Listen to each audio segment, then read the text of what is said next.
Good morning all. चलिए आज का वीडियो हम शुरू करते हैं। ये तो हम सभी जानते हैं कि भारत में 1 अप्रैल यानी आज से नए वित्तीय वर्ष की शुरुआत होती है।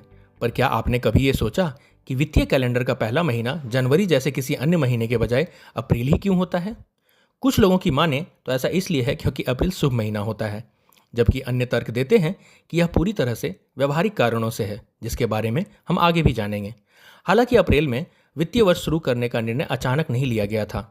इसके पीछे ऐतिहासिक घटनाएं, सांस्कृतिक प्रथाएं और आर्थिक कारणों समेत कई घटकों का योगदान है। आइए भारत के अनूठे वित्तीय वर्ष कैलेंडर के पीछे के 4 महत्वपूर्ण कारणों और भारतवासियों, व्यवसायों और सरकार के लिए इसके महत्व को जानें। सबसे पहला कारण है भारतीय फसल चक्र के साथ इसका संयोग।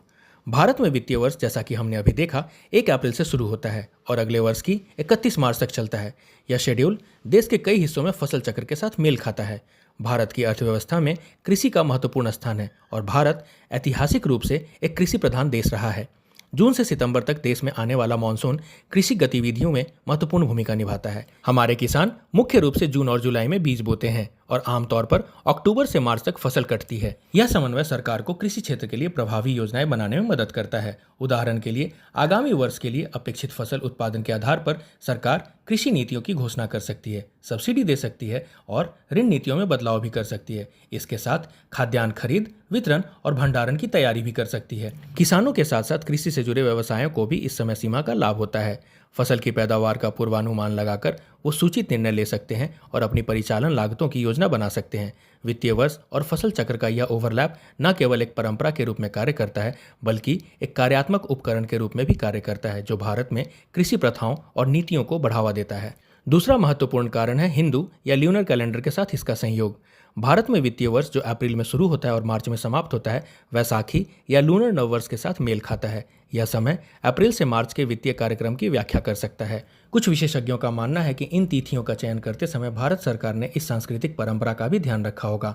भारत में वित्तीय वर्ष की शुरुआत लूनर नववर्ष से करने के माध्यम से भारत सरकार सांस्कृतिक एकता को बढ़ाने का लक्ष्य भी रख सकती है। तीसरा कारण है हमारी ब्रिटिश विरासत। भारत अप्रैल से मार्च के वित्तीय वर्ष में अनायास ही नहीं आया, बल्कि इसमें ब्रिटिश साम्राज्य का हाथ भी था। स्वतंत्रता से पहले भारत ब्रिटेन के वित्तीय कैलेंडर का पालन करता था। स्वतंत्रता प्राप्त करने के बाद भी भारत सरकार ने उसी अवधारणा का उपयोग करना जारी रखा। यहाँ यह जान लें कि भारत की वित्तीय व्यवस्था पर ब्रिटिश प्रभाव सिर्फ तारीखों तक ही सीमित नहीं है।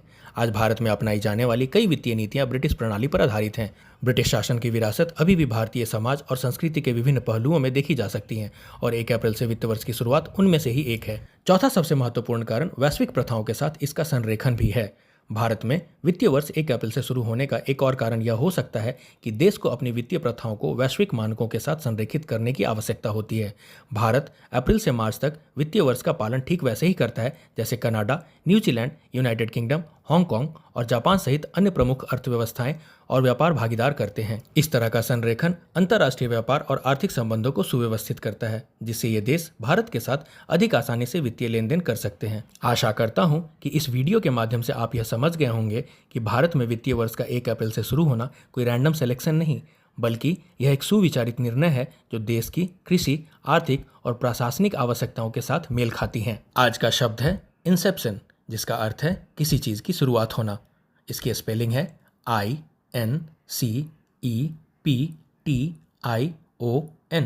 चलिए इसी के साथ हम नए वित्तीय वर्ष का शुभारंभ करते हैं। आज के लिए बस इतना ही। ऐसी ही उपयोगी जानकारियों के लिए हमारे साथ बने रहें। तब तक के लिए धन्यवाद।